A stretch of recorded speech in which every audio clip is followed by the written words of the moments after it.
नमस्कार सांग मैंने देखु मैं जोटे नुआ रेसिपी करवा जाऊँ अल्प तेल मसला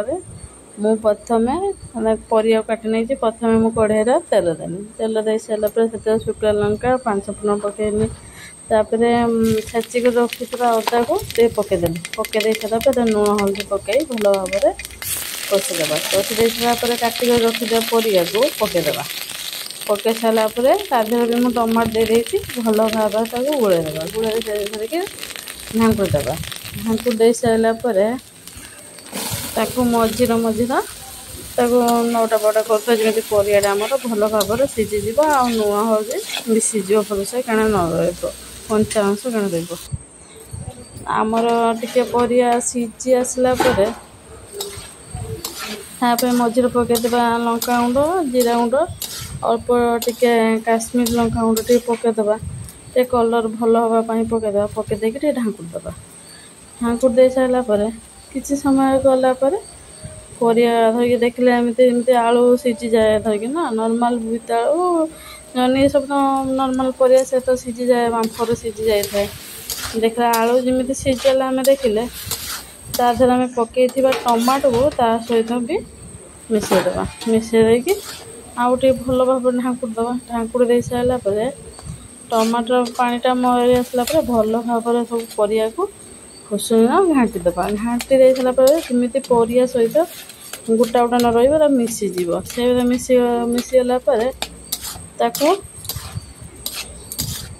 बाहर करदेवा बाहर कर सारापर तापर आमर रेडी हो गला सन्तुला एटार कम तेल मसला लगी था और कम समय हो जाए मु देख गोटे हाँडी पानी नहीं पानी नहीं सारापर से गरम है कि बाहर करदेवी बाहर कर सारापर से गरम पानी मुझे अमूल गुड़े देनी अमूल गुड़े दे सारापर रखीदे सारापर मु चुली बसईदा पानीटा देखिली फुटी आसला मु रखी धोईकी अरुआ चाउल को पणीदेवी मु आगुरी तादेह तेजपत्र लुण पकई फुटी आसला जमी तादेह अरुआ चाउल पकईदे पकईदे भल भाव में नांगेवा जमी लगी नजी लगी भल से फुली आसारापर से बादाम नड़िया सब पकईदे भल भाव में मिक्स करदे मिक्स कर सारापर मुझे छेचिक रखी अड़े चुप पकईदेली गुजराती पकईदे सारापर तापर